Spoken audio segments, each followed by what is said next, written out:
সিম হচ্ছে আপনার 60 টাকা কেজি। আগে কত ছিল? আগে ছিল 120, 100, এটা হচ্ছে 80 টাকা।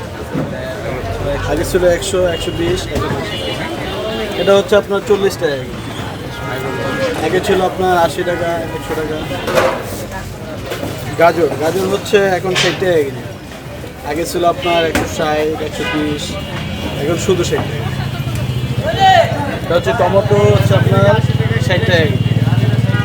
আগে ছিল আপনার 100 টাকা, 120 টাকা, এখন একটু কমছে। টমেটোর ভেরিয়েন্ট কি কয়েকটা নাকি? একই টমেটো সব একই, একটা হলো টক, একটা হলো মিষ্টি, একই দাম সেম। করলা হচ্ছে 100 টাকা, ফুলকপি এখন 30 টাকা দিচ্ছে। 30 আগে কত ছিল? আগে ছিল 40, 50, 60, এখন রেট কমছে। 1 কেজি টমেটো দেন ভাই। ব্রোকলি হচ্ছে 60 টাকা, বেগুন হচ্ছে 80 টাকা, 100 টাকা, 60 টাকা, মানে আগে একটু বেশি লাল ছিল। দেন, লাল লাল। মাঝখানে তো আপনার 240 টাকা, 200 টাকা হ্যাঁ, লাল কোনটা এটা? শীতের ওই যে লাউটাও লাউ এখন দাম 70 কমে টাকা। আছে, 60 টাকা, 70 টাকা। কাস্টমারের চাহিদা এখন একটু কম, সিজন তো আপনার আশেপাশে ভ্যানগাড়ি প্রচুর, সব দিকে পাওয়া যাচ্ছে, এখন একটু দোকানে চাপ।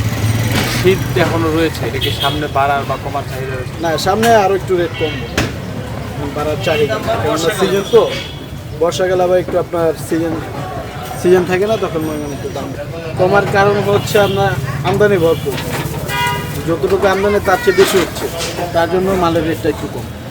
কাঁচামাল আপনার আমদানি কম হলে রেটটা একটু বেড়ে যায়, আমদানি ভরপুর হলে রেটটা কমে যায়।